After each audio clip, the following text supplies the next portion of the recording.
Yeah, we've got a brilliant panel. I'm going to introduce them as I go, because we're going to be speaking to each of them, and then we're going to be doing questions and answers throughout. And we've got a huge amount of knowledge and experience here.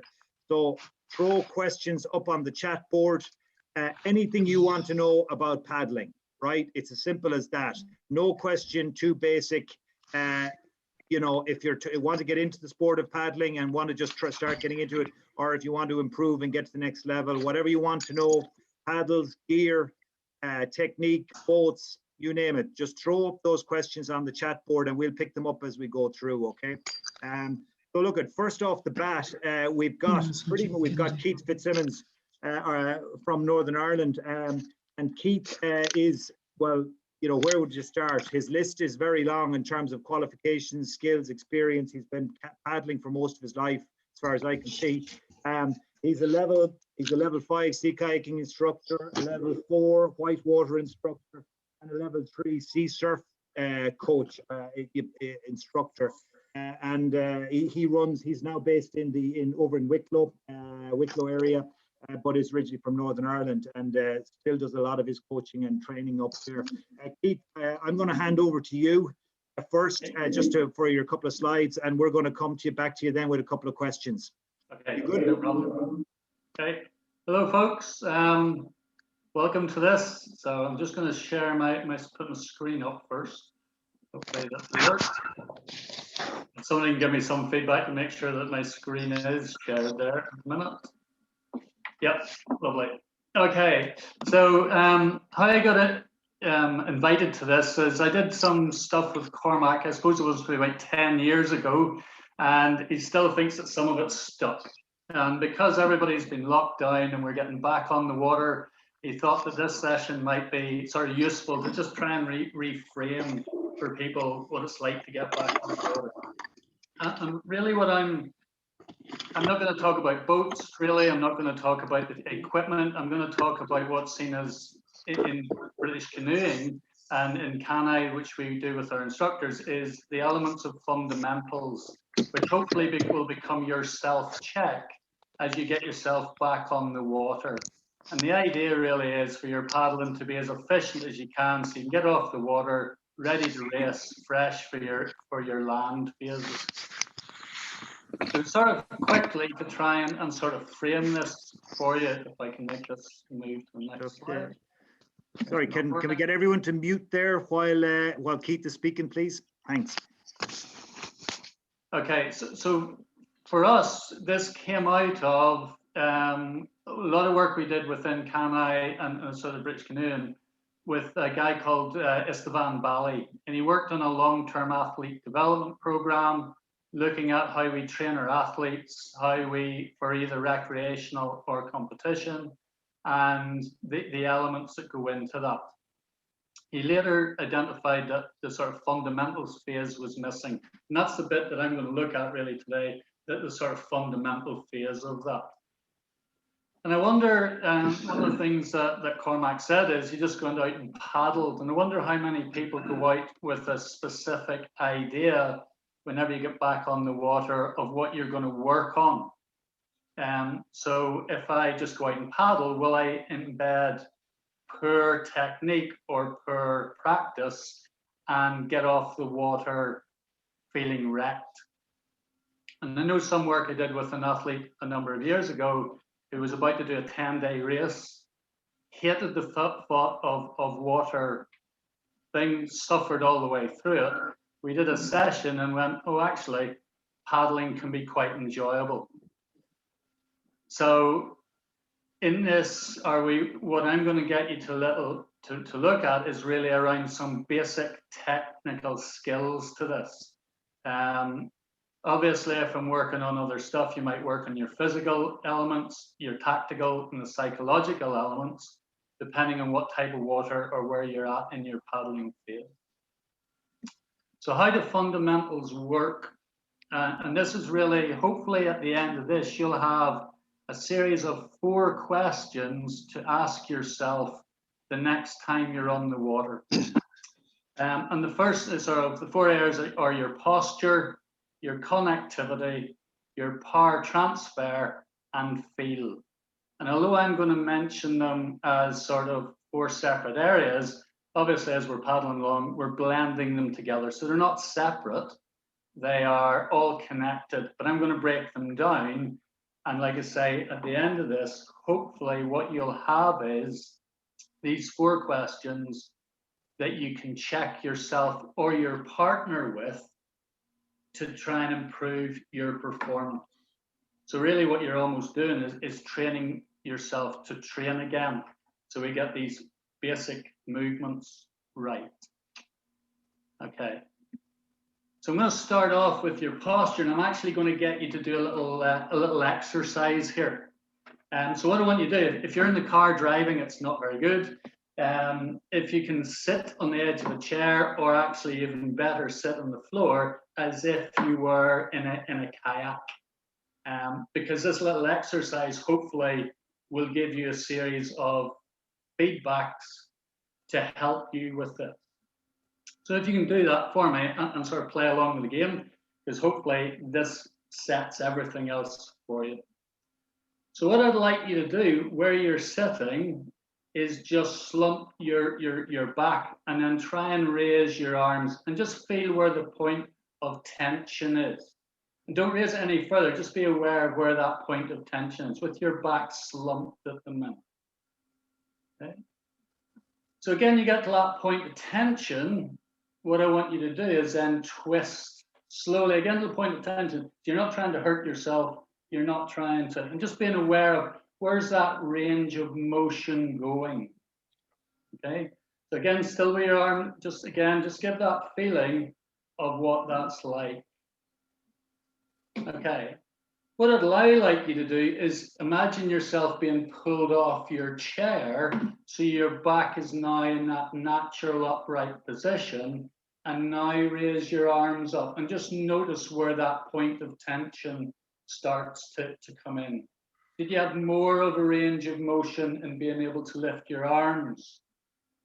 Okay, again, slump back down and have a go. Feel where that is. Okay, and again, then twist with your spine in line, pulled off the seat. How much more of a range of twisting motion do you have around your core? So what hopefully you felt was, if I've got my back slumped, usually my arms kind of feel tight as I'm getting to almost parallel. My twist wasn't that much. And yet when I sat up, almost being lifted off, all of a sudden there was a lot more freedom and movement around my body. Yeah. If I'm slumped and paddling, what that means is I'm going to get tireder. I'm not going to be able to generate my power, my ability to move the boat as effectively. And sometimes if I come off the water and I'm wrecked, I've got to ask myself these questions, or this is feeling hard on me. It goes, am I sitting right? Have I got the correct posture to allow me to engage those movements with that degree of freedom? Okay. So just done the exercise. I'm going to come back to the notion of this rotation shortly. And what I can show you here is, so this is a good posture from the side, and this is a slumped posture within this slide setup. And what you can sort of see is, and sort of put the two together, a very different. So the bottom slide, the girl there is in a good posture position. Every sport has its ready position. Boxers are up and ready to go. Tennis players, paddlers, our ready position is to pull our hips up and under so that we're free, able, and ready to move. So that's the fundamental piece. So if you're feeling it tired or you're about to get on the water, what you're going to ask yourself is, what's my posture like? Okay, and that little exercise with your arms kind of gives you a little thing just to help reframe yourself. Okay, so the posture, everything else works out of this. And that's sort of, I'm going to come back to this slide in a second, because my posture is a start, but I'm connected into my craft. And the connection is my body, that posture, the boat, and the blade, and how we make that trio really work together as effectively and as efficiently as I possibly can. Now, just before most people came on, we were having a little chat within the group, and one of Jenny was talking about going to a race and having her own boat with her, and that makes a difference. For most of us in these adventure races, we have the same craft, really. Okay, and these sitting tops have issues, which we'll look at in a second. So our posture, our body is what we're doing, how we're connected into the boat. If I have a little look back to the slide, and probably I'll actually go back to the first slide. A couple of things that you don't notice in this slide that will help. At the base of the lady's spine is actually a backrest.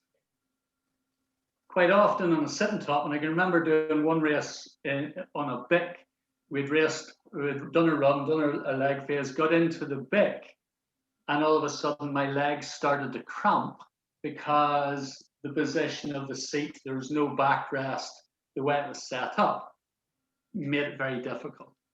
So this, firstly, she's connected with a backrest. So every time she pushes with her feet, which are connected into the boat at the right space, as she moves, the boat is her transfer of power through the blade, through the water, through the arms, are helping move the craft forward as part of that.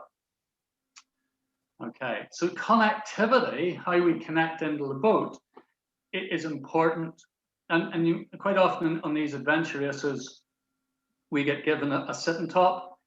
They're not set up as easily to connect into as easily as, say, somebody with their own boat. And that sort of, if you're in a slalom boat, you will be really tightly packed in, so every movement can transfer into the boat. For that, just going to risk over that. So one of the key things is how we connect in with our legs. And the issues, as I said, like on sitting tops, for instance, quite often there's not a backrest. And I wonder how many of you have gone back to a non-postured position.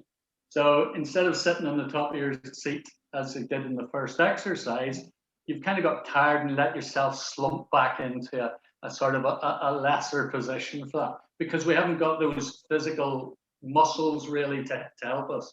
And so if you look even on your website, I was looking at the little scroll of pictures you had.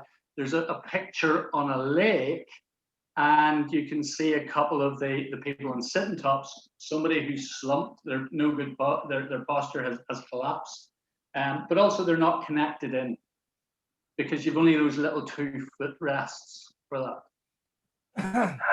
One of the other things then that happens is if you do a race in an open canoe, quite often I've seen people again in that slumped position in an open canoe sitting on the seats. The thing about that is that all my point of contact to try and transfer my power is through my butt. Unless I'm in a racing canoe with foot pegs on the front or a foot bar, then I'm trying to make the whole craft move just through my seat. And in an open canoe, the easiest thing to do and the best thing to do for good posture and to be able to operate is to kneel and rest your hips on the seat. But the problem with that is that you need knee pads and you end up with sore knees and all that kind of stuff if you don't have that. That's why you quite often see lots of people sitting on the seats as opposed to kneeling. Kneeling gives me now 3 points of contact, That makes it much more stable. It allows me to move the boat forward. But there's also things like the Amaruks, which are still around, which are the big sea kayaks, and I know I have one, and they're me sitting at the back doing the steering. My legs are so far apart, I'm not really allowing the boat to drive forward as much as I can using my legs. So next time you're in whatever craft you're out in, just think about, how am I connected into this boat so I can transfer my power through the blade, through my body, through the boat to make it move as efficiently as I possibly can. And for most of these boats, whoops, sorry, wrong way, they have a natural speed. If we try and push them faster and faster, the water will resist us. So the idea for me in adventure racing is to get the boat to its optimum speed for the least amount of effort and keep gliding as possibly I can be. Okay. So that connectivity then going through the paddle is, how well am I gripping the paddle? Where am I gripping the paddle? What's the width of the paddle grip to make it work best for myself? So the power transfer bit is, we put the paddle in the water and we literally move ourselves past it. Okay, so the blade stays still. A lot of people kind of forget that. They see this bunny on the treadmill, arms doing this, and it seems to work. So if you think about them transferring the power, the blade stays still and I'm moving myself past that. Okay. It's reliant on that good posture position to be as effective as I can be for that good use of the legs to try and drive the boat. And if you want to see how it looks in the ultimate, if you just look on YouTube and Google or YouTube any of the Olympic K1, K2, K4 finals, or even any of them, you'll see that the people, which is straight line, go as fast as you can, their legs are going up and down as if they're cycling. Okay? And it's that use of the legs that helps. But how do you generate that legs? So again, if you can sit down on the floor and have a look, as I twist, or even as you sit on the seat, do you notice as I twist, are my feet kind of moving naturally? Are my legs starting to move up and down as I'm doing that? You feel that sort of feet. So that's that kind of notion that as I rotate, my legs actually start to do something to help drive that boat forward.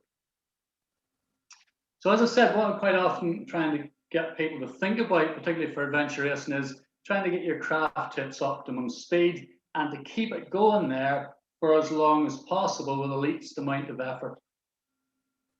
And as you start off back on your water, training to train yourselves again, it's thinking about how am I transferring that power effectively? And I wonder how many of you have ever got on the water, done your hour and a half, got out of it absolutely knackered, and you've thought, well, thank God that's over. And so what you've done is you've been able to move your craft, which is great. I see Cormac's hand up there. But actually, if I do the same drills and exercises, actually I might get off and go, yeah, okay, that's really good. I've developed myself physically, but more importantly, I'm embedding my good skills, these fundamentals, so when I'm tired in a race later, I can go back to this to keep as much energy in my system as I possibly can. So how we transfer that? So to give you an idea of how that might work, this is a homework question for the next time you're out in the water. And as long as you're not one of those little really squirty boats, the sort of little play boats, we're just taking your normal straight-ish running sitting top. I want you to really grunt the paddle, try and spin the boat 360 as hard as you can. Put in as much effort as you can. And that's great. What you're going to do is sort of give yourself a little time. Just count how long does it take you to get that boat round. And then what I want you to do is do the same exercise, but this time thinking about, well, look, I've planted the paddle, it's staying still, and the paddle is made of sugar or glass. If I grunt too hard, it's going to shatter in my hands for this. So what you're going to have to do is use much more of your of that body rotation and feet to try and transfer your power.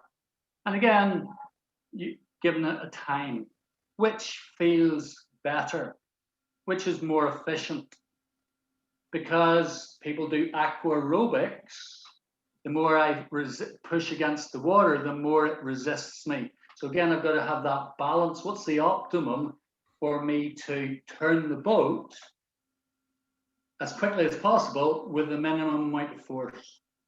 And that's sort of that little game, if you like, of thinking that your paddle's made of sugar. So I put too much power into my hand, it's going to snap. Is just a way of trying to help you rotate. Think about using not just your arms, but the rest of your body to transfer that power in through the boat. And again, that's going to sort of fit to the, if you like, the last sequence of this, which is about the feel. How does it feel to you? Okay.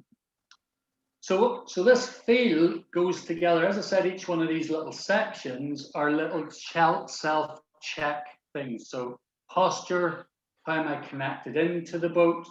How am I transferring the power?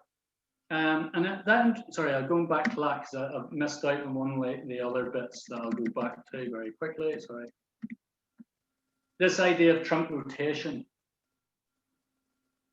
As Cormac said, I started paddling when I was 12 years old, and everybody said, trunk rotation, trunk rotation. I never worked it out because my tummy suddenly got bigger since I was 12 years old, didn't seem to want to turn. So what do we mean by trunk rotation and or torso rotation? So again, if you go back to your ready position and you do your little twists, where you feel that movement is in that sort of tummy area, but where the movement's actually coming from is probably just below your shoulder blades. So if you imagine your spine as a pole, you're actually rotating your shoulder blades around that movement, okay? And that gives you, as you do that, again, your legs should start to come into play for that. So that's that power transfer, transferring that power with that rotation around my shoulder blades, around the pole, which is my spine and shoulder blades. So the last bit, and this is, like a lot of people, I'm getting back out on the water a bit more than I have with lockdown and all the rest. And the first thing I ask myself, if I'm feeling wrecked, I must be doing something wrong. Okay? And that means I've got to go back. Is my posture right? Am I connected right? Am I transferring my power right? Is it that the water and the waves are resisting me? Am I too shallow? Because as you get into shallow, the water feels sticky or treacly. Is my partner, if I'm in a tandem, actually working against me? Have we transferred our power, our movement, in a way that's making this boat glide for us? So that's what I'm looking at. So I'm checking my posture. I haven't seen this in any book, but I've used this so much in coaching. What I would like you to do is go to that good posture and really grip your hands and grip your forehead. And I want you to release the pressure in your forehead. So you really scrunch this part of your forehead up. For a lot of people, whenever you get tense, your forehead kind of sort of starts to do some exercises together. Certainly mine does. That's why I have so many wrinkles on the top of it. But that's, if by relaxing the forehead, that allows me to get that good posture and again, to have that feel. So I'm not gripped too hard in my hands. My hands are nice and loose. Check my forehead. And that idea of that glass paddle. Pull too much, it sort of, the boat's gliding as opposed to me forcing, trying to grunt through the water and having all that resistance. So what makes it feel good for me? Okay, so I was going to show a video. It doesn't work that easily with that. Okay, so I suppose the last little bit of this, just to finish this all off, if you're out, you know, are you going out to paddle, working on your technical skills? Are you thinking about these, if you like, fundamentals, these little check sheets for yourself? Is it a physical piece? Is it I'm going to develop longer and longer for this?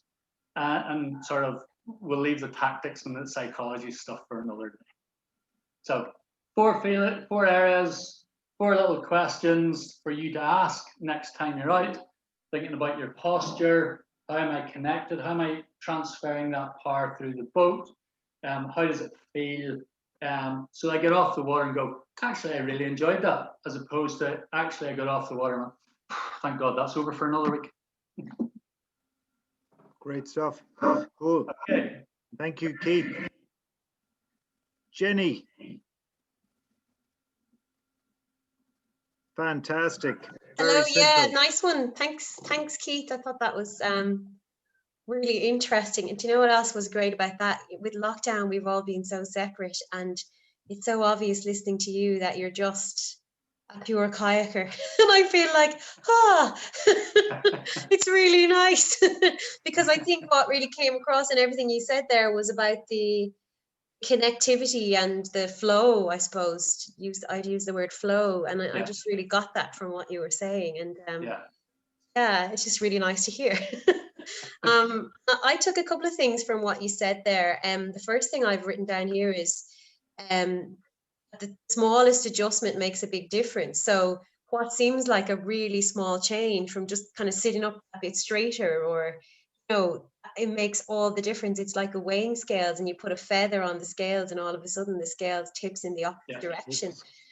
I think that's just really, really so true. And I took that really from what you were saying, particularly about posture. And, you know, every kayaker probably throughout their career is always trying to make sure they have their posture correct. And not always the easiest thing to do. But so I think that's brilliant. If we can all, every time we get in the water, think about our posture. I think if you did nothing else and just did that, the paddling would improve immensely. Second thing I liked was the optimum speed. Like, the boat will really only go an optimum speed, and I've written beside that, less is more. And that's something I try to teach people a lot. They, at the start, they're, like you said, they're tense and they're really actually putting in too much effort, with the result that the boat actually travels slower somehow. So it's again, that's about feel and flow, and understanding that it's not all about you know, brawn over brains. It's brains over brawn, and just slow down and extend your strokes a little bit, sit up straight, and the boat will actually glide a little bit better. The other thing I got that you said there was about the boat moving around you, and I really, that was a tip that I got a long time ago that helped me hugely in kayaking, especially in whitewater kayaking and freestyle kayaking. It's the idea of you kind of putting the paddle in the water and then using your trunk rotation and using your body to move the boat around the blade instead of the other way around. I don't know if that makes sense to the adventure racers out there, if that's a bit kind of complex, but thinking is, once you start to move the boat around the blade, that you engage in your core muscles an awful lot more, and they're a hell of a lot stronger than your arms. So you're always trying to get that trunk rotation to engage the core, to unleash the power, which means less fatigue and a better result in the race, I suppose. And then the other thing, the relax the forehead, that's brilliant. I haven't heard that before, and I'm going to use that a lot at work. That's it like does, that's amazing. Like just from tensing the forehead, I can feel it myself in my own shoulders and down into my arms. That's a great tip. So that's what I took from what you said there. I don't know, Cormac, would you agree? Fantastic. Or did you have any other thoughts? You know, it's great, Jenny. It's great stuff. We've definitely got a couple of questions coming in there, and I'm going to hold them just for a minute until we push through to our second speaker. But I couldn't agree more with you. I think, you know, when I've been doing adventure races over the years, and when I'm observing, I would say to the letter, adventure racers in general are breaking all those rules, right? And, you know, we're carrying loads of stress. We're basically really grunting very hard in the boat a lot of the time, overextending ourselves. and really kind of almost, I think that definitely I would have observed a lot of adventure races. I know we'll probably talk a bit more about that later on, but I think we could definitely pick those 4 tips and learn a lot. Yeah, we're going to come to a couple of the questions in just a few minutes. We just want to collect a few more. You can pop them into the chat box. I'm going to go over to our second speaker. And again, sorry we're running a small bit late, but I think the quality here is worth it tonight. So I would encourage everyone to stay online for a bit longer tonight as we work through the different speakers and we just get a bit of a discussion going. But our second speaker is again another level 5 sea kayaking or kayaking instructor. So this is the highest standard, highest level of instructors you can get in the country. He's a good friend of mine. He's based down in West Cork. My God, he's been competing in kayaking for many years, and we're going to talk a wee bit about that in a few minutes. He runs his company down there, Atlantic Sea Kayaking, based down in West Cork. Jim Kennedy. Jim, you're there? Yeah, can you hear me? I don't know, has anybody, I mean, I don't know, most people have been down to West Cork at any stage paddling, but to be honest with you, I'm going to call it out here. It's definitely one of the things people should have on their bucket list. One of those nighttime paddles down there with you is probably one of the most special things anyone can do in the country, but, we'll get to that in a few minutes. But Jim, I guess a lot of things that Keith would have mentioned there in the fundamentals, you'd obviously subscribe to. You're a high performance paddler. You've won many international races. You've competed for Ireland. What can you add to that?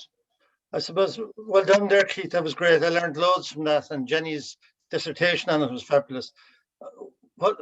You're all adventure races here, so I might just look at it a bit laterally. And the first thing I would do if I was doing an adventure race is I'd study the course you're kayaking on, because you can save yourself so much hassle. I've watched adventure races, and the first thing the adventure races do is they grab the boat, they run to the water, they sit in the boat and fall off it. So look at the get in. Plan your get into the boat. You can save a lot of time. You can save 20 seconds getting into the boat and getting out of the boat. And 20 seconds to make up on the water is a lot of time and a lot of energy spent. So that's one of the things I do. Then I'd look at the course, see which way the currents are flowing, see which way the wind is flowing. You don't want to be out in the 2-knot current paddling against it when your competitor is in out of the current and he's got the backwater with him. These might sound a bit technical, these terms, but they're actually fairly common sense. If you look at the course and you see swans in it, look at the way they're going, or the ducks or something. The water gets easy to read. If you see little waves, it's often wind against the tide, little signs like that. So read the course, get to know it. There's a thing then, if someone's next to you in a kayak, I think most of you would use sit-on tops maybe in races. A heavy person on the sit-on top leaves a big hole in the water behind their boat. So if I was racing somebody in a sit-on top, where I'd be is I'd have the front of my boat in behind the back of theirs, and I'd let them tow me through the course. And I'd probably eat my sandwich and have my high energy drinks while I'm doing that. And then when it comes to the get out, when they get up, they're tired, they'll collapse, I'll just walk past them. And then I'll collapse on the bicycle. But so use the brain when you're kayaking. Kayaking for a lot of adventure racers in Ireland especially is damage limitation, I think. Now, I'm not insulting anybody here, I hope, but it's just the way it is. If I was doing an adventure race, that's what I would do in the kayaking, because the kayaks by their design won't go much faster, as you say, Jenny and Keith. They go a certain speed. If you can imagine a kayak, I'll get a little technical here for a moment and a bit airy-fairy. If you freeze the water, take the kayak out of it, you're left with a hole in the water. And that's what a kayak is. It's a hole in the water. And we're not strong enough to get that kayak out of the hole in the water. You need to plane it like a speedboat. Otherwise, you're paddling uphill if you're going over the cruising speed of the kayak. So it's a waste of time. You'll burn up. Also, you want to use the glide. You don't want to overstroke the cadence. Keep the cadence nice so that you're keeping the boat at that gliding speed. If you think of the water, as you were saying, Keith, it's the resistance. It's the viscosity of a liquid. If you try and go through it, the resistance gets better or gets greater. So the faster you try and get through it, the greater the resistance is going to be. And there's a thing called rule of squares. So if you want to go twice as fast, you multiply 2 by 2, and that's 4 times the strength you'll have to give to a kayak. If you're going to go 10 times as fast, you have to use 100 times the strength. So just think of that if you're an adventure racer. You want to get through it, enjoy it, and so on. And that's one of the other things. I'm doing quite a big race soon, and one of the reasons we're going to finish this, we think, is we're forgetting about the race. We're going to just enjoy the event, enjoy nature, enjoy the whole thing. Because if you focus on the race for a long time, in an adventure race, you'll be trying to get your forehead to rest, Keith. You'll be freaked out. Get your mind. You should be trained at that stage, so the physical thing should be automatic. But it's the mind. You're playing tricks with the mind. It's just Jim, I'm going to ask you a bit about that race, if that's okay. I think people will be really interested to hear, just in case people don't know. Jim is preparing for the 1,000 mile, the longest paddling race in the world. Actually, it's the Yukon River Quest, I think, right? And it's going on in a couple of months, right? So it's 1,000 miles of an unsupported kind of non-stop race, right? Yeah, the Yukon Quest is a different race. Oh, that's the short version. That's only 600 miles long. Well, excuse me. 500 or something. Sorry, no, get it right. So the Yukon 1000 is a non-stop 1,000 mile race. So you do 18 hours on, 6 hours off, 18 hours on, 6 hours off. And for us, the kayaking will be, we don't have to think about the kayaking. I'm doing it with a guy called Colin Wong, who's world-class river kayaker. We've also trained a lot over the years, and we've coached a lot together. So in a double, we're quite compatible. We're good together. So the hardest thing would be for us would be the nutrition balance. And if there's any experts there in the adventure world, we'd love you to give us a bit of help sometime or a bit of advice. The other thing for me, I'm afraid of dogs and cats. But during our 6 hour rest in this, we have to camp in bear territory during the bear time. So I don't think I'll sleep for the 6 hours. I'll be up on guard. My wife reckons she reckons I'm doing it with Colin because he's a faster runner. So we'll see. But yeah, wow. It's 1,000 miles and it's 18 hours on, 6 hours off. You have 10 days to do it or you're disqualified. And the record is 6 days. So it'll be nice. Finishing up in the Arctic Circle. Wow. So the other thing we're doing is Colin is 35, I'm 66. So we're kind of interested to see how the ages get on. And I reckon Colin wouldn't finish it without me, and I know I wouldn't finish it without Colin. So, it'll be my kind of experience with his madness and youth, and hopefully. My biggest problem, as I said to him, is when we hit the land to get out of the boat, he'd probably have to carry me out of the boat because being sitting for 18 hours isn't that easy. We did the Shannon there last year, and we did a few 10, 12-hour paddles. And the biggest problem there was our backsides were killing us just from sitting. So yeah, it's quite an adventure. Right. My God, it's I wouldn't know where to ask. If anyone's got any questions around how to prepare for a 1,000 mile race in the wilderness, you can pop them up on the chat board. And how to prepare for it as 66-year-old. Hats off, Jim. It's absolutely fantastic. It's certainly my dream of what I want to be doing when I'm 60. When I'm in my 60s, so you're an inspiration. Fair play to you. And I'm still trying to figure out what I'll do when I grow up. You are still growing up. But yeah, so back to the kayaking for a second, Cormac. I think I teach a lot in America and in Mexico, and I specialize in technical stuff for forward paddling and efficiency. And we get a lot of top adventure racers coming to us just to perfect their paddling technique. And they use racing boats. They just wouldn't use sit-on tops. So in countries like America and so on, Canada, North America, Sweden, places, the adventure racing has gone to a very competitive level, and they are using the best of equipment, and they are serious kayakers as well. So, it's great to see it coming on in Ireland, and it's great to see this tonight that you're highlighting kayaking and canoeing. So thanks for that.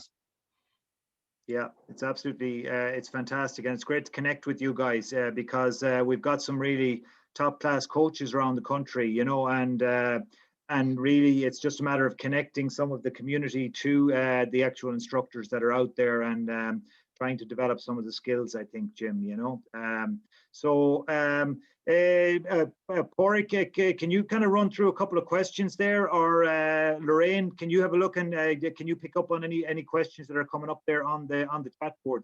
Thanks a million, Jim. Yeah, so there was just a couple of questions there just in relation to the speed, the optimal speed, but I think that was kind of nearly covered of a boat. So that was good. That was kind of covered. There just another question there that isn't up there, but just you might be able to advise Jim just on the towing two sit-on tops together. How far apart do you think the boat should be? Do you know if you were doing a long adventure race and you needed to tow another boat? I'd have the bow of the boat being towed as close as possible to the back of the other boat without touching it. Remember that hole I was telling you about? Yeah. You want to have it in there. But Okay. I wouldn't tow personally. It's a difficult thing to do unless someone's wrecked. Yeah. And then you're in big trouble. I'd prefer to finish 5 minutes later and feel good about it. Well, yeah. Okay, Just Lorraine. in relation to Jim's thing there, I think that's something that's really relevant for adventure racing is the like you can see Jim's a wily fox, no flies in you, Jim. And what he's saying about thinking about what you're doing. And you know, I think in adventure racing, people often think quite a lot about the biking and the running, and they spend ages coaching and thinking about their technique. And like Jim said, get into the boat and they fall over and they lose loads of time. And I know in a race I did, I strategically put my kayak sort of, you know, one end of the beach, and straight away I had a lead on other people. So all that kind of stuff I thought was really good about just about thinking what you're doing. And I think that's good advice to people without overthinking it either, because you don't want to be a robot. You still want to glide in the water. You don't want to be too restricted. But yeah, there's a lot there that could save you a lot of time without having to improve your technique at all, just by thinking about what you're doing. Yeah. That's that tactics. Whenever I showed earlier on at the very start of my slide, there you had the physical, the tactical, the technical elements of that. And what Jim's really described there is those tactics. So a lot of people get on the water and just paddle, and you know, as Jenny said, it's almost like another discipline in triathlon. They talk about the changes where you have to sort of make those transitions as being a sort of a skill to practice. A lot of kayakers or a lot of adventure racers don't necessarily have the tactics. And I know that on the beach of Ballygura one time, we paddled past about 20 groups because they had no clue, they hadn't got the tactics right, and were getting themselves into a mess. So. Wow. What was the tactics, Keith? What was the right tactics?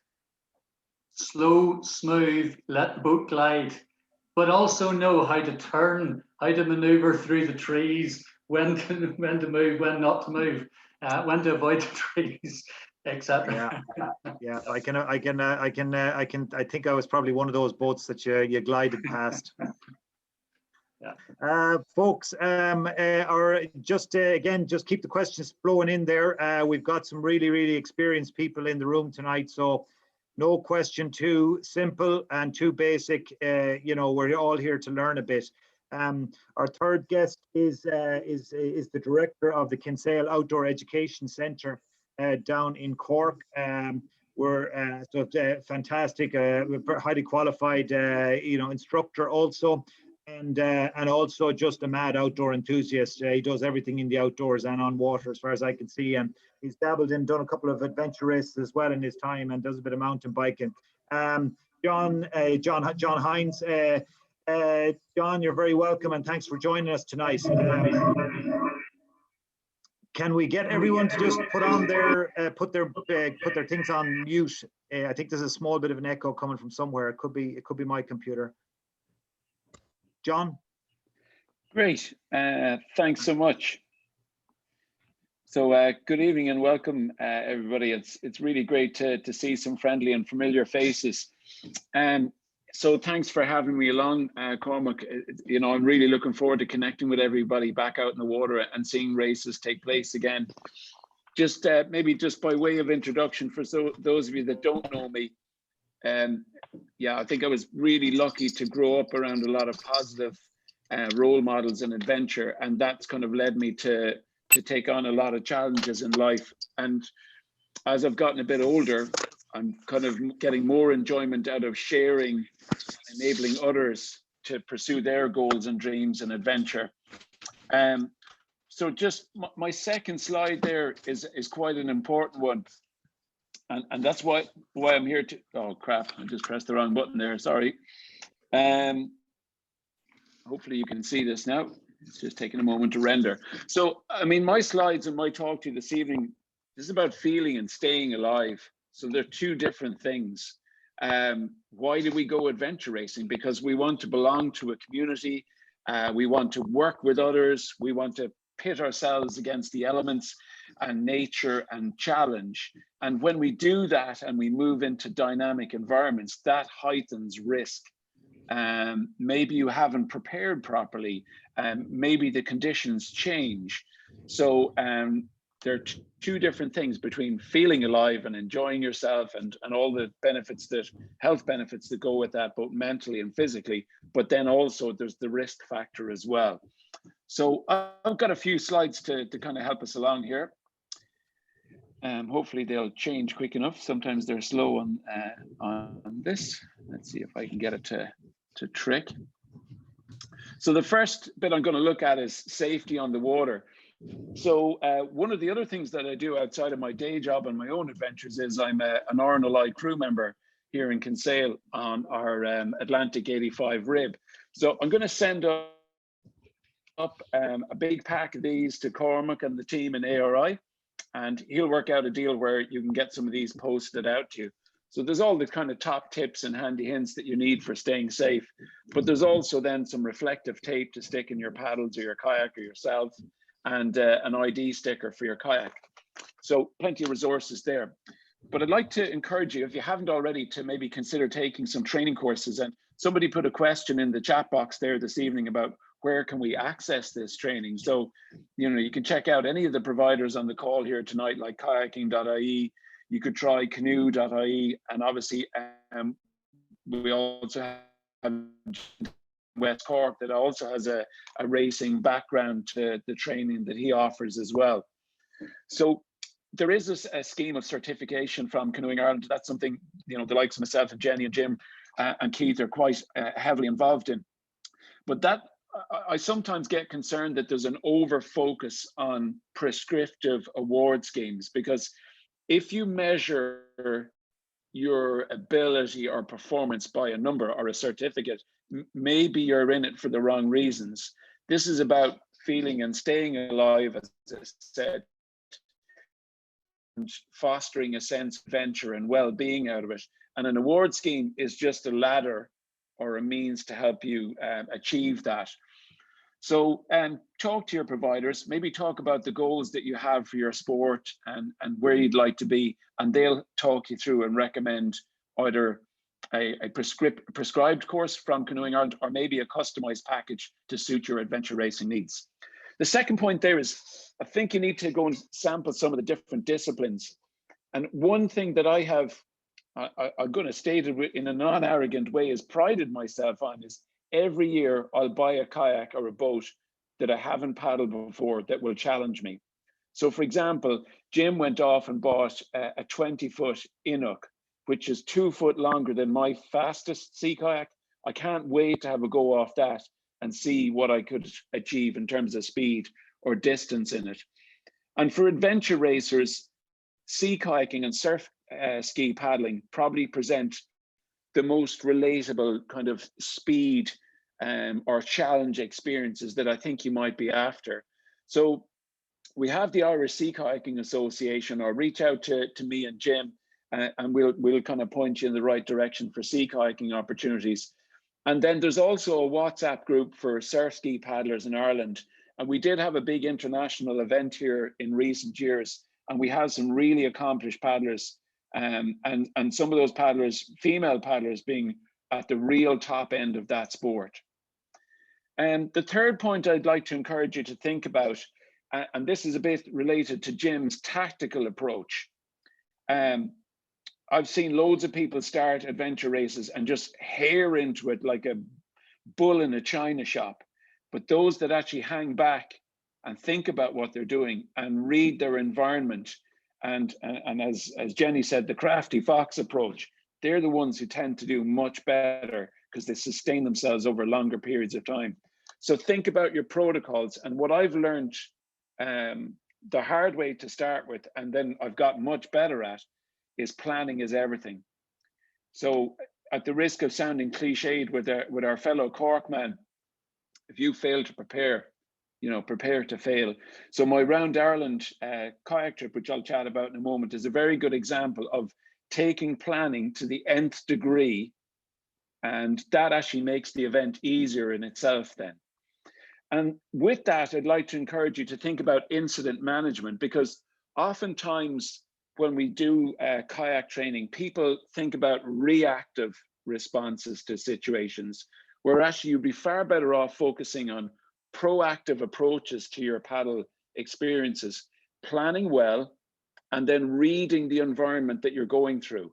So I've mentioned dynamic risk assessment there, and really myself and Jim or Jenny or Keith can teach you a course with some aids to achieve that, but really it's only until you get some miles in your clock and get some experience in different environments, different boats, different people, that you can really hone that incident management skills. And it's like developing a sixth sense. So you can almost see 3 or 4 steps ahead what's going to happen. The fourth point there that I'd like to encourage you to do, and if you're looking for something to do next winter on those cold, dark, wet, windy nights, why not take an online sea kayak navigation course? So many people here in the group, I'm sure, are very adept at navigating on OS and so on. Maybe think about navigating using sea charts and imperial measurements. So when I navigate at sea, I think in 2 sets of maths. I think in kilometers and metric, but I also think in knots and sea miles. So it's like speaking 2 similar languages, 2 dialects for the one common goal. And that allows me to process at sea much more rapidly. So I prefer to use the term seacraft. Some people use the term seamanship, and that's kind of linked to your sixth sense. So being able to read your group, your fellow racers, your winds, your weather, your tides, your forecasts, the coastline, the effect the swell is having on the coastline. So navigating isn't just restricted to a classroom-based or a at-home exercise. It happens all the time through your paddling experiences. And the other thing is, as adventure people, what's one of the first things we do in the morning? Well, we probably pull back the curtain and have a look outside and see what is the day doing. So there's another thing to go and hone. If you want to really get your paddling skills up to that next level, get really skilled at reading and understanding weather and forecasts. The final point I want to make on this slide is dynamic risk assessment. You know, there are many of us that probably work in fixed environments, maybe in a classroom or an office or whatever it is. And when we have a plan or a timetable, it's a little bit easier to stick to that there because the conditions don't change too much. But when we go in an adventure environment, you have got to have an open mindset, a growth mindset. And if you stick to a plan too rigidly and you're foolhardy about it, you're probably on a road to nowhere or indeed danger. So think about reading the signs, using your gut feeling, and maybe the feedback from your other team members. So just to say to you folks on the safety slide, if you want to come back to me and reach out after the webinar tonight, I'd be more than happy to exchange messages with you and help you along. So that's that slide. Now, Cormac asked me to— John, can I ask you a wee question? Please do, yeah. You've got 3 paddles behind you there in the foreground. Can you explain what the difference are between those 3 paddles? Okay, yeah, so that kind of leads me nicely on there, Cormac. So a bit like your bike, I'm sure a lot of people in this group place a lot of emphasis on a high quality bike to look after their posture and their joints and to make the experience more comfortable traveling down a hill or on a road. And the same can be said to your paddles when you're kayaking. So I think many of us would agree here tonight, we're probably in uniform boats when we adventure race, be it sit on tops or Amarooks or whatever it might be, but you can bring your own paddles to it. So I'll just grab a kind of a budget spec one here.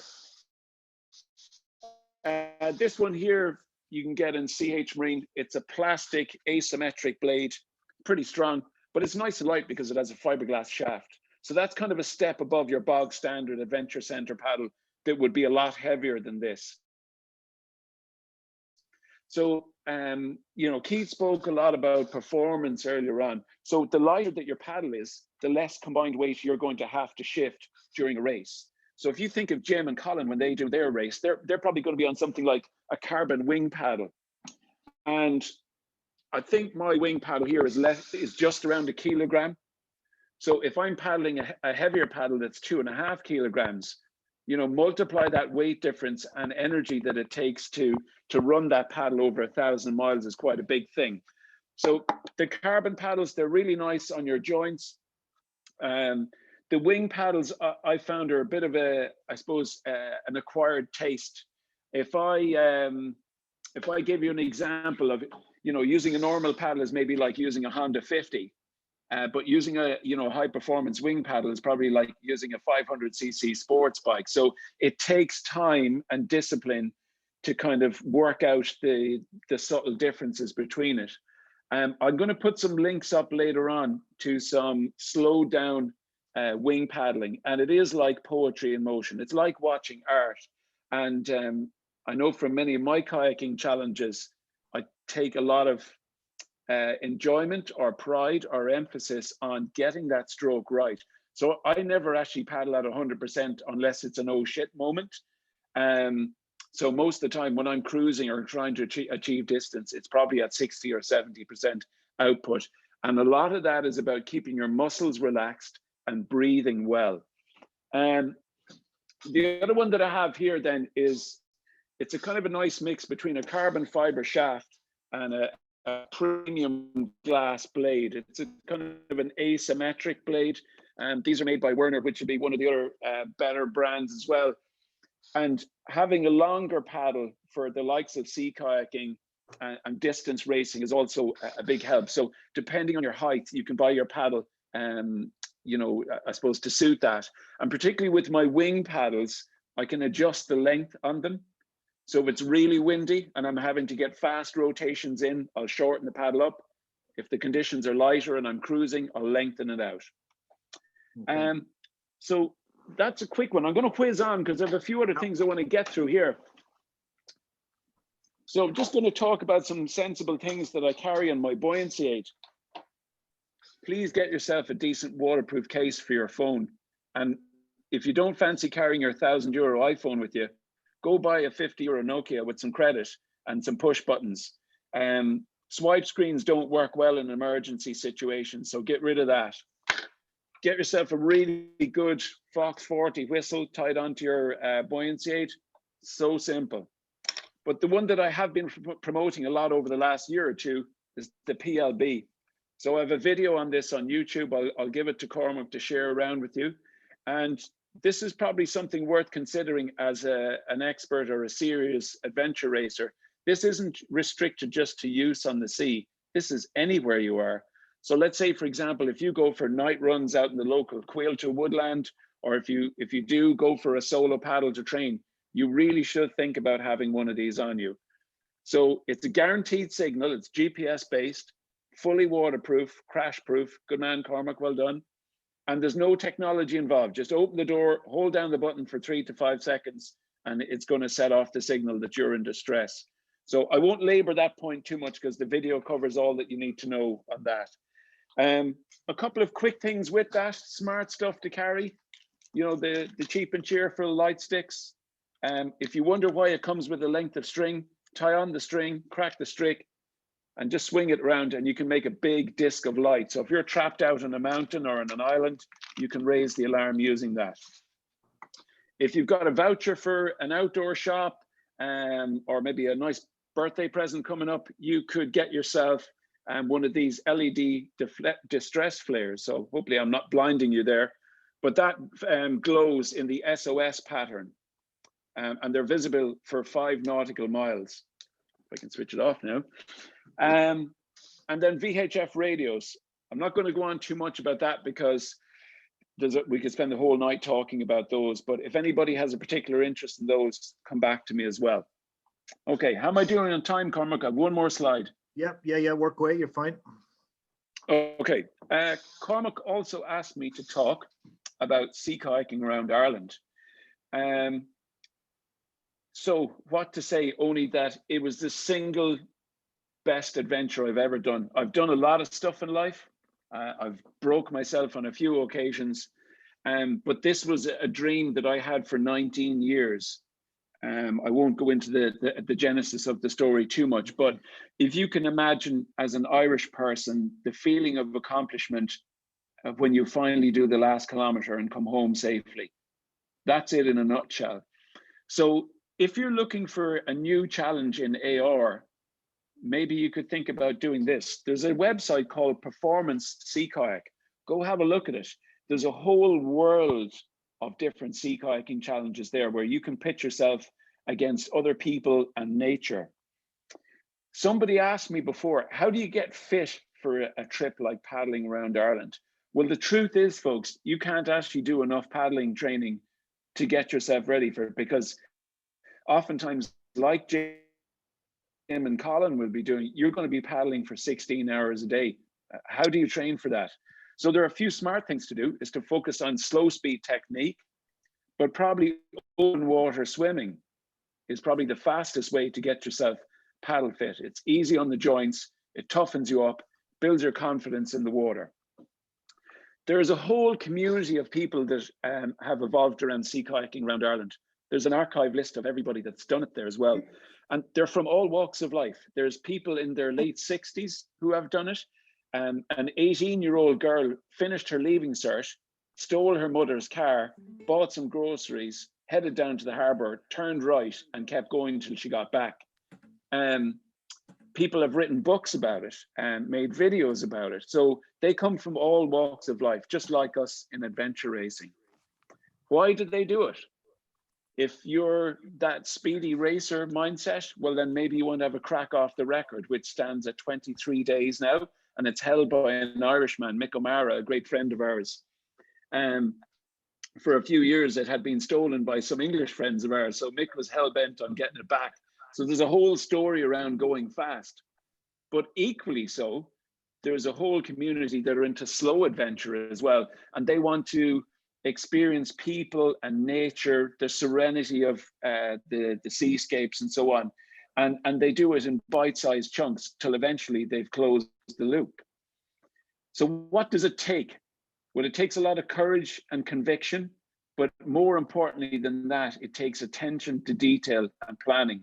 So for example, when I did my trip with my good friend Sean Cahill, I wrote a 12-page expedition planning document, which I'm happy to share with anybody here. It's a resource that I give out from time to time. I even wrote a chapter on conflict resolution with my partner on the adventure. And forgive me for saying this, we fucked the head off each other twice on that trip, but within 10 minutes we had it sorted out, and it was usually down to hunger. Anyway, what are the hard Fantastic. bits? The days when you think, oh yeah, we have it sorted here, you'll get bitten in the ass when you least expect it. So you've got to be prepared for your dynamic risk assessment.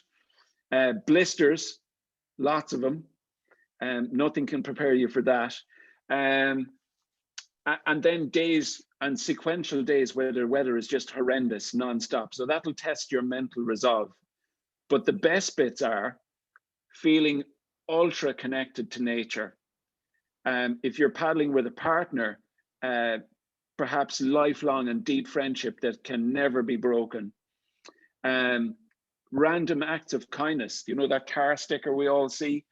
It's amazing how people will reach out and want to help you. And I think hopefully the bears will be nice to Colin and Jim on their trip. So maybe just to finish by saying, folks, I could talk all night for these various different topics. I don't want to hog it in any way because I'm keen to hear from James and the rest of the crew here. But please do reach out to me. I do work in this game professionally, but there's a lot of stuff that I do voluntarily as well, just to set people on the way and help them out. And as Cormac said, I've done a bit of racing along the way, so I kind of know what's going through your mind when you're trying to plan these things. And just one final comment on that picture there, True Fitness. Have a look at that guy, John Poulton. He's a really interesting character. He is an absolute beast of an athlete when it comes to achievements around the world. But he's also paddled around Ireland as well. And I think he really would get folks like you. So if you were looking for more of a scientific based approach to your training plans and so on, have a chat to John Bolton and Diane Cooper that run True Fitness. They'll understand where you're coming from too. So that's me. Whew.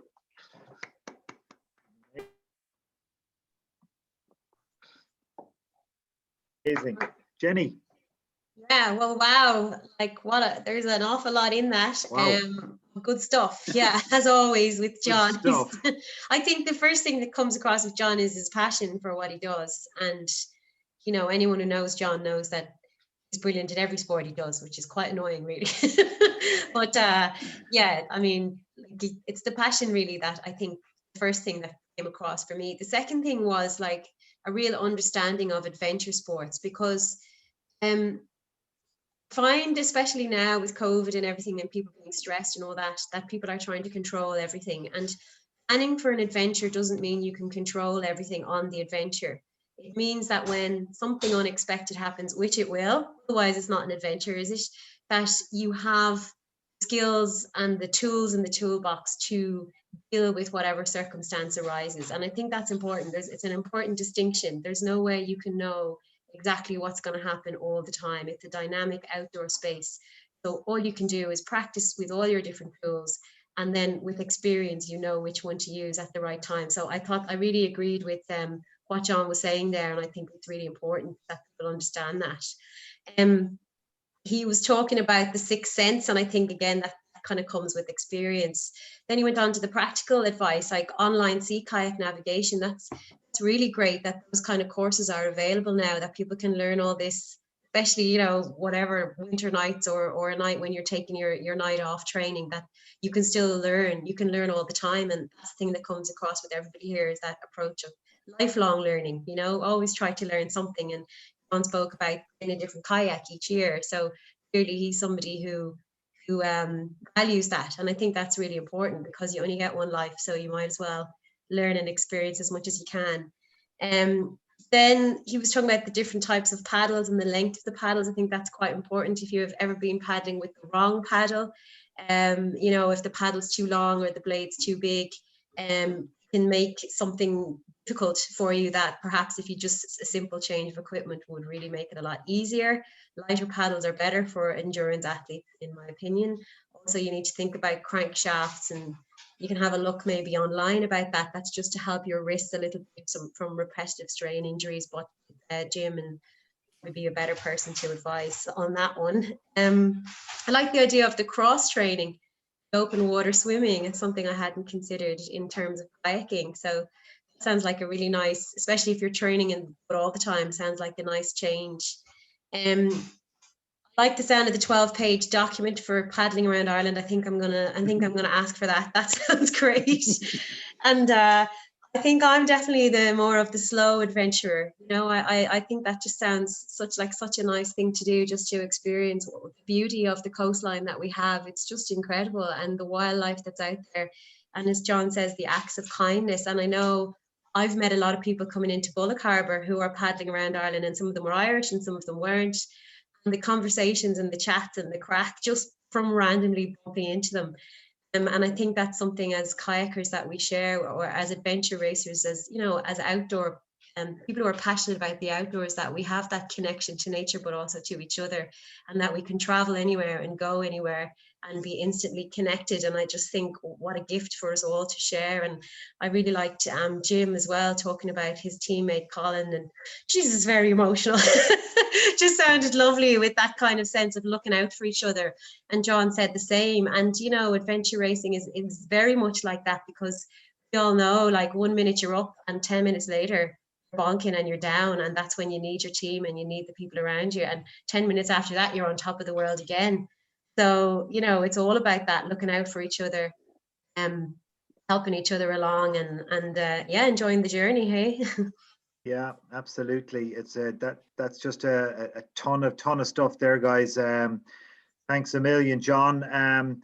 We're going to turn our attention just up the country to try and keep it away from the People's Republic of Cork for a minute. You'll have to excuse us, lads. You know, there is another part of the country as well, like, you know. A good friend of mine over in County Meath, James Murray. James, give us a wave there. How you doing, folks? How are you getting on? Brilliant. Thanks a million for being so patient tonight, James. James is a good friend of mine. I got to know in Trim a couple of years ago. James, you're going to bring this down a few notches here and talk to us from the coal face here. Jim runs his own business down in Boyne Valley, activities down in Trim, folks. He's been involved with a few other bits and pieces projects, but among other things, he's trying to coach a good few adventure racers and give them tips on how to get into this. James, what are you hearing tonight? And tell us a few of your stories. I don't know about the stories. I might keep them quiet for a while, but you want to tell us about your first time doing Quest down in Kenmare? I suppose you learn. But first of all, folks, great to see us all. Great bit of information given out there for the last while. Taking notes myself here just to get some of the points across from you. Yeah, look, I, as Cormac says, have a small company in Trim. Train a few of the local adventure racers around here, and there's quite a big pool of them, to be fair. But I've done a couple of races myself as well, and what Cormac is leaning towards is I was doing a quest in Kenmare, and I suppose one of the first things what I realised fairly quickly, I got into it. I was getting ready to hop on the boat on a double kayak, and I was waiting for the next person to come. So the lady came along, she hopped on the boat beside me, we headed off across the lake, everything was all good, having a bit of a chat, asking the usual questions, how are you getting on, how are things, and what do you do? So I, like a fool, I just said, yeah, I have a kayaking company, and I do a bit of training for people. And that was it. Her arms folded, her paddle was put on the ground or on her hips, and I dragged her the whole way across the lake. And she, as we passed everybody that we did pass, she just said, well, what is the chances of getting onto a kayak with a kayak instructor? So the next time I go out, that's it. I'm never saying it again. So I had to drag her. Now, we done well, in fairness. But yeah, look, at great bit of crack out there. Great people you meet all the time on it. I mean, I'm listening to everybody else in the panel. Years of experience. It's a pleasure to be on here with you. But a lot of the people that will come to our doors have never sat in a kayak before. They have never held a paddle before. They know nothing about it. They say that there's no messing with them. They're pure athletes. They will cycle, they will run, they will do anything they need to do, and it's great training them.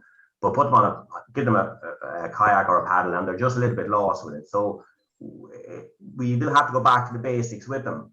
But it's everything that everybody has spoken about here, from the connection to the kayak, your posture, everything stays the same. Even if it is a sit on top kayak, we still need the simple basics that I would have been trained, I would have been taught. None of that changes. It doesn't go out the window. You need your posture, you need your paddle position. And everybody touched on it. You just need to slow down. We have athletes coming through the door, and all they want to do, I think it was John said, like a bull in a china shop. Like, these guys come in and they are ready for action. And the hardest thing I find is to just slow them down, just get them down. They're going to come off a bike. They're going to transition onto the kayak. They're going to go onto a run, and you'll see at the end of the session, by the time they get to the end of the lake, they're bunched over in half and they're trying to catch their breath, and they can't get on the bike, they can't do a run because they have completely and utterly over exerted themselves on the kayak stretch because they weren't getting back to the basics that everybody else has spoke about before. And when you give them that basic run, it just makes it so simple for them, you know. And it's keeping it so simple. It's keeping your posture right, looking where you're going. I mean, we've seen people on races where somebody goes off, veer off to the left, and the whole course follows them, and they've gone way off the actual central line they're supposed to go. And then somebody with a bit more kind of, they know what they're heading for, will just come in on the inside and run straight around them, you know, and make up so much distance. So yeah, look, it's agreeing with what everybody has said. It's just to try and get that into the basics for the guys that are coming down. And you have to remember, they've never done courses. They've never done level 1, level 2 kayaking courses. They've never sat in a kayak. And their first introduction to a kayak on an adventure race is somebody throwing a buoyancy aid over their head and throwing a paddle at them. They don't know how to hold the paddle. They don't know what to do with the paddle. And then they go straight into a big burst of as fast as we can go, you know. And if we can just bring it all back to the basics, a 2-hour session with them, and they're on top, you know, they're flying. You know, it's simple stuff, and it's basic. James, you were telling me a story there about 1 or 2 guys that you came to you. They were maybe preparing for the race there, and you know, they had I suppose. Do you want to tell us a bit about that again? That story, the couple of those. Yeah, absolutely, Cormac. Yeah. So look, as I said, there's a gym in Trim there, Ultimate Conditioning. They're top class for what to do. They run every adventure race around the country. They come in on top of most of them. And it's great to have this connection of people down here. We have a few of them that have done the race up in Donegal. It's a serious race in total. But I know one guy in particular. You won't beat him on the bike. You won't beat him running. He done the race in 18 a couple of times, and he lost 15 places when he got on the water. So as soon as he got on the water, he dropped down 15 places in his race. He came back and he said, look, we have to get this right. We've done a bit of training with him. He went back the following year and he aimed for the top 10 and he came in 7. And nobody passed him on the kayak, and it was just plain and simple, just the basic stuff. He had the strength, he had the determination. He's a pure athlete. He just didn't have the direction that he had to go on the water, and he lost his 15 places the previous year. Needless to say, he didn't lose it next year, and it's nothing to do with my technique or my training. It's everything that everybody has said here on the panel. It's how we were taught as kayakers when we started to do our first courses, and that doesn't change. So if you can get that out to the people that are doing the races, you know, the amount of time and energy and effort, it shouldn't be a hard slog. It should be a lovely transition, and everybody spoke about it.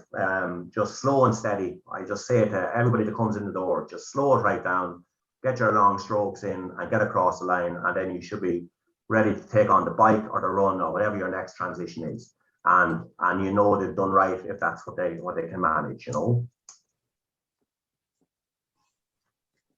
Look, you're on mute there. Sorry, folks, just broke the rule.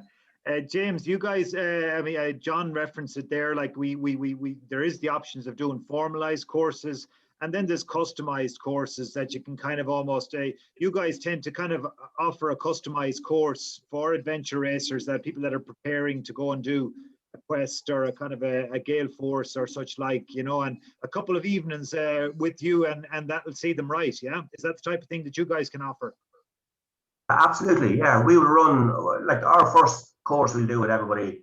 We run them through a 2-hour session. If you take on any of the quest races, and most of the local races, you may be in a single kayak or you may be on a double kayak, depending on when you get there in the line. So what I've always found from the beginning is they're not sure what boat they're going to be on when they actually arrive at the transition for kayaking. So if we do a 2-hour session with them, we'll do it 1 hour in the single kayak, teaching the basics, and then we put them into a double with another participant, and then they also have to get used to there's their paddling technique that they've got in the single, but now they're paddling with somebody else. Are they better in the front? Are they better in the back? Can they get the connection to the boat with somebody else in the front of it? Can they get their rhythm right with the person in front or behind? And all that stuff just needs to be ironed out, and they will iron it in that 2-hour session. They'll have beyond the single, beyond the double in the front and double in the back, and then they can come back afterwards and they can just rent a kayak from us and just go out and do some training. Like, they don't need us out there. They've got the basics, they're around our facility, and they just need to get mileage. And the more mileage they get, the more relaxed they are in the boat, the more confident they are. Yeah, sure, go out and tweak a few things, just float out to them at some stage, and just you might see something they're doing wrong. But as a rule, they can actually get back on and put the mileage up. And like all the speakers before, like mileage is everything. Like it's a perishable skill. If you're not out there, you will forget it. So they do need to kind of keep moving as much as they can in the right direction and paddling properly. Okay. Yeah, Jenny, you've got any questions there or anything coming through there for you?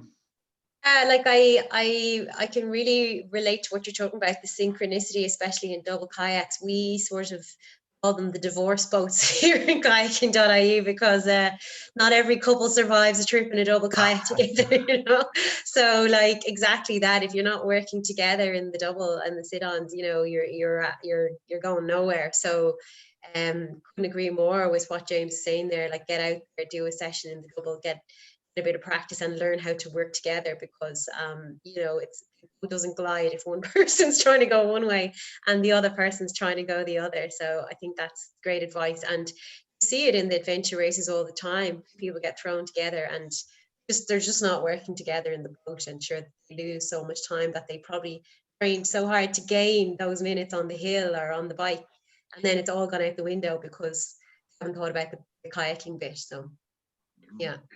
And just out of curiosity, this is one that I think a lot of adventure racers would wonder about.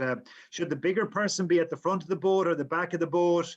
Is the person at the front of a sit-on, are they in charge of kind of the setting the pace, or is the person at the back responsible for steering? Is that the general gist? It is, and funny enough, the answer is yes to everything, because there is no one. There's no definitive answer. I'm telling you, when you get the guys and you put them into a double kayak and they're on the back, they'll think, oh, that one went well and it went good. Then you swap them over and they go on to the front, and then they change their own mind. Then they say, well, actually, I'm happier on the front than I was on the back. So it's just, some people like to take the lead. Some people are quite happy just following that stroke and the synchronicity, and what you have to, the biggest problem is, as Jenny said, it's somebody will get on and they will just bomb off ahead, and the person in the back is just kind of trying to catch up, and all that's happening is the paddles being smacked off each other and there's just chaos going on.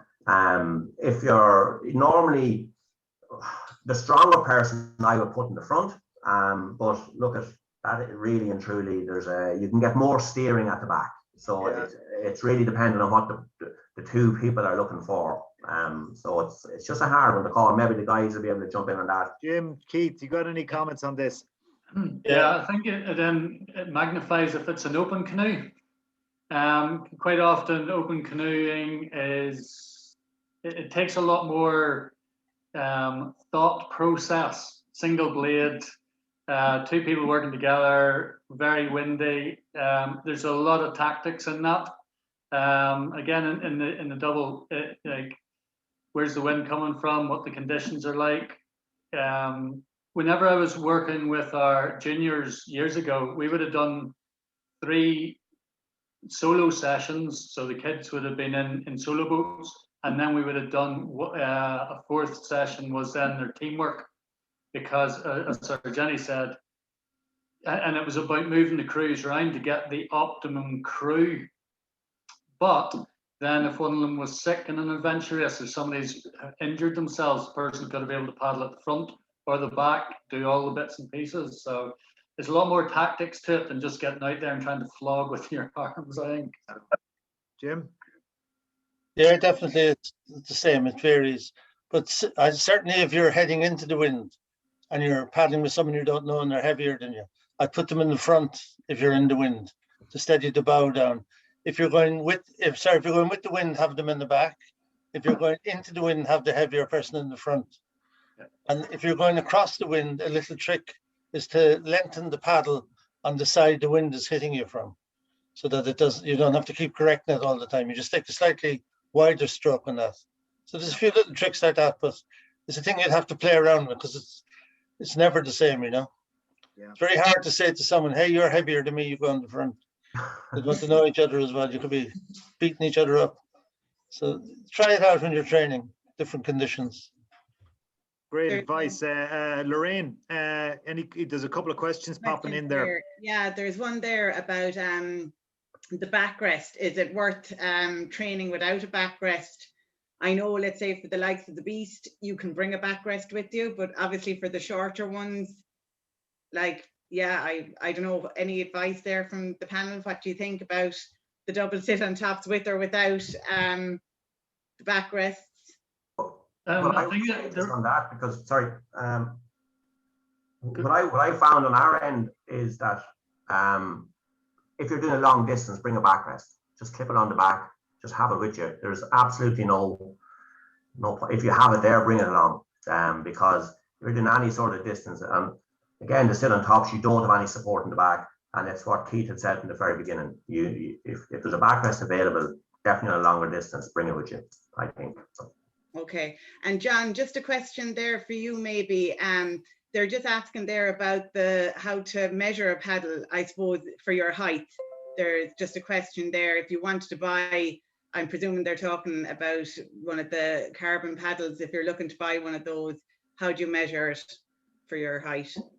Okay, that's a bit of a how long is a piece of string one. But anyway, some general things there. I mean, thanks to Jenny for reminding us about the crankshaft paddles as well. I didn't have any with me because I don't use them anymore. But in general, like a whitewater paddle could be as short as 190 centimeters up to around maybe 198.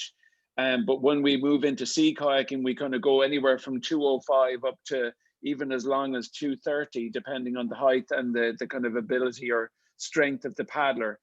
But again, some of that then is related to the sea or wind conditions that you might be out in. So if I want to sprint faster, I'll have a shorter paddle. But if I want a longer, more cruising based stroke, I'll probably have a longer paddle. Are you better off buying one that you can adjust then, John? Yeah. If it's a wing, I would definitely go for a split shaft, length adjustable, feather adjustable setup. And also be aware that the wings come in different blade surface areas. All paddles do, or all performance paddles do. So, for example, I would use a mid-size wing that equates to my kind of 180 centimeter height, sort of 84 kg, depending on what time of year you catch me. So that tends to work quite well for me. Whereas if a sprint paddler that literally is, whacking out 500 meters at max power, will probably go for a large size wing. And then if I was perhaps a shorter, lighter paddle, maybe 60 kgs, I'd go for a small size wing paddle. So look, again, there's a lot of technicality in that. If anybody has a particular interest in it, share my contact details and reach out to me online.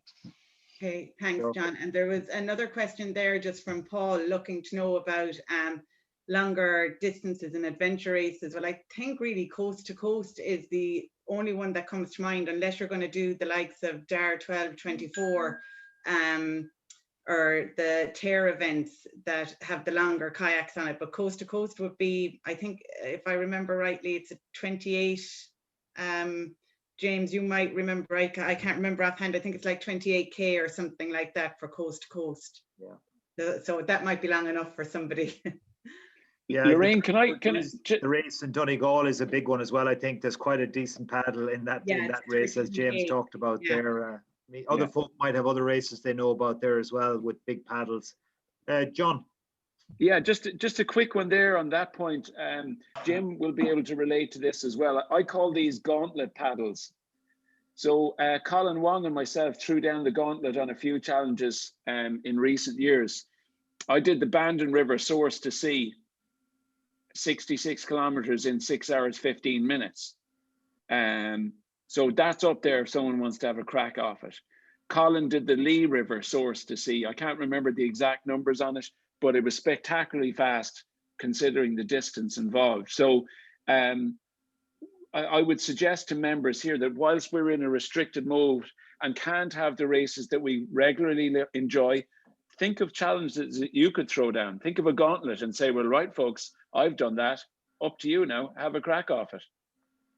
And John, what would have been the top 3 things that you were looking for when you did that in the 6 hours? Like, were you looking at your wind direction, like before you were planning it, or? Like, I have to be very careful with this answer because I broke a lot of rules that day. You're never supposed to paddle alone anyway. That's one, I think. Yeah, look, I have an obligation to keep myself safe for my loved ones at home. But water level was the thing I was after, getting max flow on the river and hitting the right tidal gate for the estuary section of the river. So most of the joy actually came in the planning of it and getting that bit right, and then seeing if it actually worked when I delivered. But I can assure you, the pints at the end tasted all the sweeter. Yeah, look, there's just a big point here to make, I suppose. And I know, look at everyone, you know, I happen to live here in Carlow, and I've got the Barrow beside me, which is a great paddling river, really, really good paddling river. But we've got the River Nore, we've got the Suir, we've got the Slaney. You know, we're blessed with some phenomenal rivers down here. And then you've got the coastline, if you like, you know. So no matter where you go in Ireland, you've got lakes, you've got rivers, you've got the sea. We are in a paddling mecca for, you know, a country that is made for paddling, like, you know, and no matter where you're living, you're going to get some really good areas to get out and paddle in. Like, certainly something I'm getting into more, a bit like what John is saying there. I will do, you know, I'll paddle the Barrow last September, if you like, you know, from start to finish, or, you know, do the same with the Nore this summer, and, you know, knock off all these challenges. James, you're involved with a project up there in Trim, the Boyne Blueway, Boyne Valley Blueway. Yeah, we're hoping to launch it this year. Now it's been looking for accreditation. Now it's a 35-kilometer stretch of grade 2 water, basically up in Longwood, up kind of north of Trim, and then it finishes down in Bective on its way to Navan. Lovely stretch of water. We would have done originally a couple of years ago, there was 1 or 2 marathon sprints on that stretch.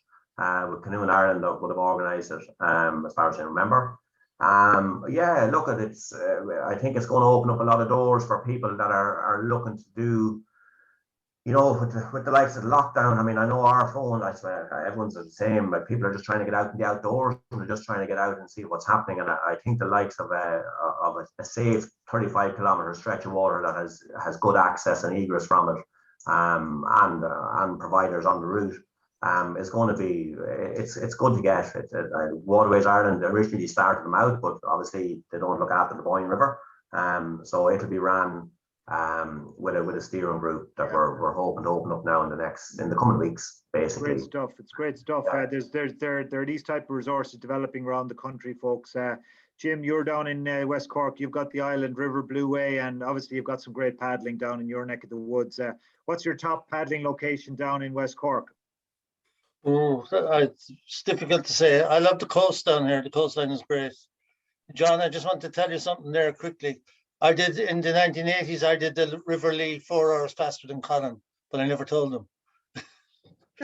So you could just, as you said, the country is full of water. You can, if you started us off with the Blueways, Cormac, years ago, that was your idea. You got a whole group of us together up at the Boyne. So it's great to see James getting all that together at last. You've been at it for a fair while. But there's so many places around Ireland for water trails and blueways, coastal and inland. So let's hope all these adventure races listening now get into it more and more. Yeah. Jenny, you're based over in obviously Dalkey. You're able to bring people out to Dalkey Island, around the coast, up onto the Liffey, all over. That's the type of stuff you're doing at the moment. If you like, you're concentrating in the Dublin area. Yeah. Our tours are very experiential, I suppose, all about interacting with nature. And you know, so lucky in Dalkey, there's a colony of seals, rare birds. It's amazing because you know, dolphins, porpoises, 25 minutes from the capital city, because we're in a UNESCO biosphere here. Dublin is the only capital city in the world to be located in a UNESCO biosphere. Do you know that? So that's pretty good news for Dublin, and pretty good news for me who works here. And yeah, we're also on the Royal Canal there near Leixlip on the Liffey, and then, you know, when restrictions are allowed, we're sometimes in Wicklow as well on the river there. So just really, you know, that's the one thing about Ireland. There's water everywhere. So no matter where you live, you don't have to go too far to find a beautiful stretch of water, whether it be a canal, a lake, a river, or the sea. So get out there and give it a shot, you know. Yeah, absolutely. Look, guys, we're drawn to the close on this session. I want to thank Well, where do we start? We just had a brilliant collection of people here, passionate people that are passionate about paddling, are doing some great things, and they're really sharing some really valuable, knowledge, experience, tips, and skills with us. So, certainly from an Adventure Racing Ireland point of view, I just want to thank John, Keith, Jim, Jenny, James, and indeed, obviously our other helpers as well. Fantastic session, really phenomenal knowledge. I'm going to try and, just to even summarize some of the points that we've got from our coaches. Can I just say to people that on Adventure Racing Ireland website, we're going to be putting up information about the session, but we'll also be listing some of the operators and providers that are around the country. And so we'll be pointing